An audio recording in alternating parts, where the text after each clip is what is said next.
Всем привет, меня зовут Юлия Гендина, и вы находитесь на канале, который посвящен интерьерному вязанию.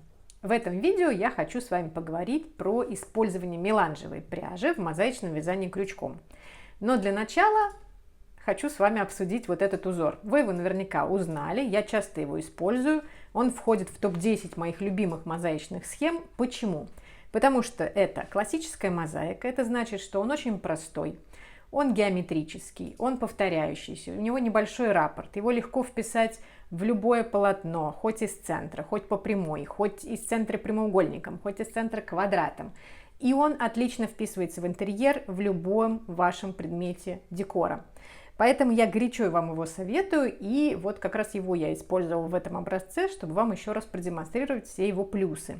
Кстати, в данном случае я использовала центровую мозаику. Давайте посмотрим, как преображается этот орнамент, когда мы его повернем немножко вокруг центра. Зачем нам его поворачивать, если мы захотим, например, из этого квадрата сделать наволочку для подушки? Как обычно мы с вами это делаем, мы складываем ее углами внутрь. И теперь посмотрим, как у нас преобразился рисунок. Посмотрите, то, что было квадратным, стало ромбовидным. То есть у нас появились вот такие вот ромбовые фигуры. Вперемешку с маленькими ромбами контрастного цвета получается вот такой вот узор.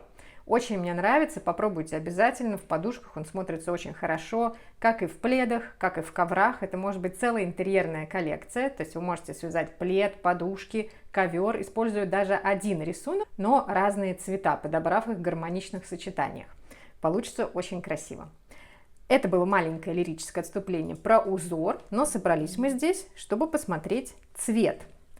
Это мой очередной эксперимент с меланжевой пряжей. Именно с меланжевой, не с секционно окрашенной, а с меланжевой. В чем разница? Я вас могу отослать к своему видео про пряжу, про простую и сложную. Я там показывала в том числе и секционно окрашенную меланжевую.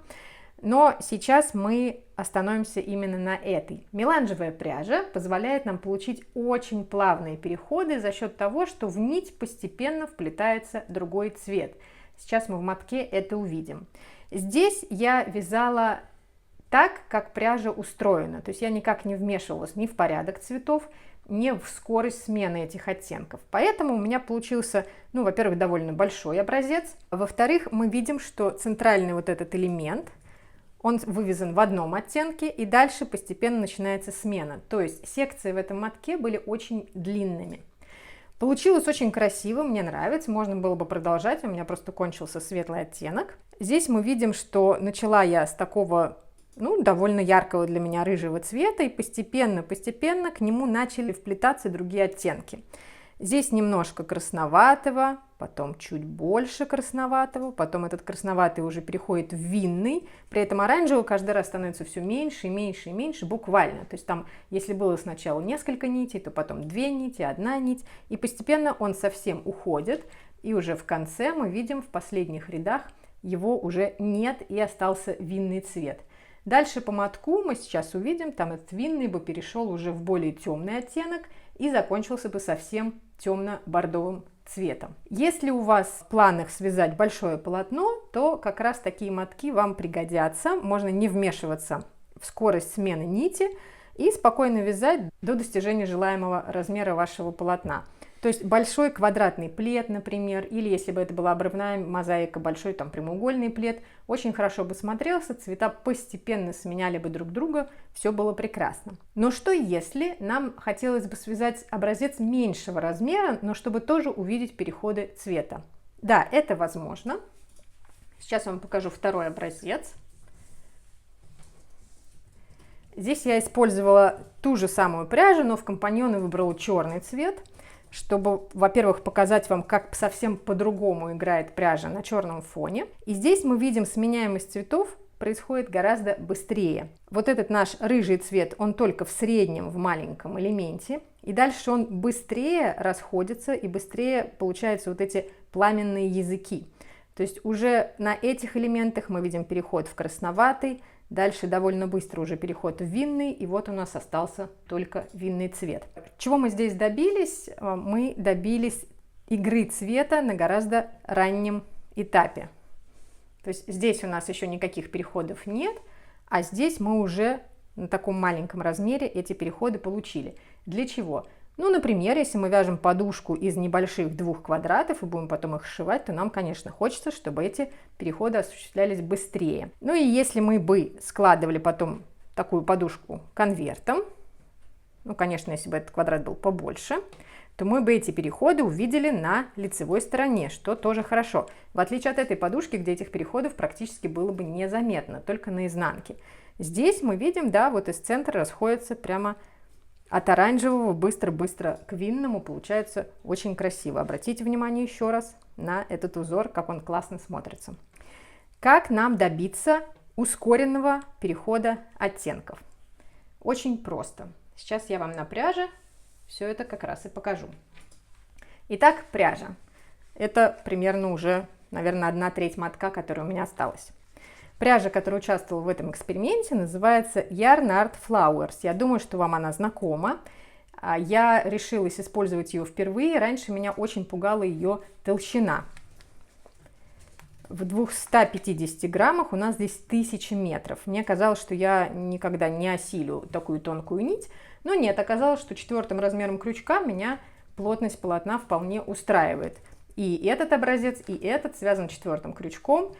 Пряжу я брала в одну нить. По составу это пополам хлопок и полиакрил. Полотно получается, ну, естественно, не теплое, оно такое тоненькое, приятное, струящееся. Ну, греть не будет, но для подушки, например, в самый раз. Или, может быть, для детского пледа. Саму нить я брала из центра. Вот здесь, как вы видите, уже у меня остались винные цвета и дальше переходящие в совсем темные. Вот заканчивается совсем таким темным оттенком. Сама нить выглядит следующим образом. Как я и говорила, это вот такая вот перекрученная нить. И ее интенсивность ее цвета зависит от количества нитей каждого оттенка в ней. То есть, чем больше в ней одного и чем меньше другого, тем сильнее у нас будет оттенок. Постепенно в нить вплетаются один цвет, выплетается другой, и за счет этого происходит переход цвета. Если мы вяжем классическим вариантом, никак не вмешиваясь ни в порядок цветов, ни в их интенсивность, мы просто вяжем из нити так, как она идет, и спокойно ждем, когда же она будет наконец менять свой оттенок. Если нам нужно быстрее, то можно отмотать, ну, размотать практически этот моток на его составляющие. То есть самого яркого оранжевого у меня уже здесь нет. Следом за ним шел вот такой, потом вот такой. Тут даже уже видно, что здесь чуть больше красного оттенка.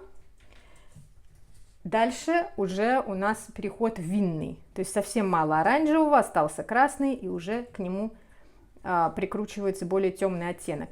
То есть можно спокойно размотать на такие клубочки и по своему собственному желанию уже менять цвет. Как определить, когда заканчивается один клубок и начинается другой? В такой пряже очень просто, потому что вы прям видите в какой-то момент узелок, то есть в нити вы увидите, что одна нить продолжается, вот, например, красная бы здесь продолжалась, а вот к этой маленькой оранжевой узелком был бы прикреплен другой цвет. Когда вы сматываете, вы прям пальцем нащупаете этот узелок, и здесь можно обрезать и получить вот ровно небольшой моточек данного конкретного оттенка. Да, у вас будут такие в итоге маленькие клубочки, которые останутся после вязания вашего образца, но можно будет связать как раз другую сторону подушки, возможно, по-другому расположив эти цвета уже от самого темного к самому светлому. Тут как вы уже захотите. Мне мой опыт понравился. Я думаю, что я буду продолжать работу с такой меланжевой пряжей. Она мне нравится даже чуть больше, чем секционно окрашенная. Но, конечно, зависит от производителей длины секций. Но мне понравилось, как можно экспериментировать и как можно вручную управлять интенсивностью оттенков, если это для каких-то целей нужно. В компаньоны еще скажу, что в компаньоны к этой пряже я подбирала тонкую хлопковую нить, просто подходящую мне по крутке и по толщине к этой. Мне будет очень интересно узнать, пробовали ли вы пряжу Yarn Art Flowers в мозаике, нравится ли вам длина ее секций. Возможно, вы пользовались тоже таким же методом, как я, и регулировали смену цветов самостоятельно, или, может быть, вы вязали большие полотна и вас все устраивало. Если еще не пробовали, попробуйте и обязательно попробуйте этот узор из центра. Ссылку на схему я оставлю в описании, поэтому буду очень ждать в наших чатах фотографий ваших работ. Считайте, что это домашнее задание. Ну и как обычно, приятного вязания, будьте здоровы! Пока-пока.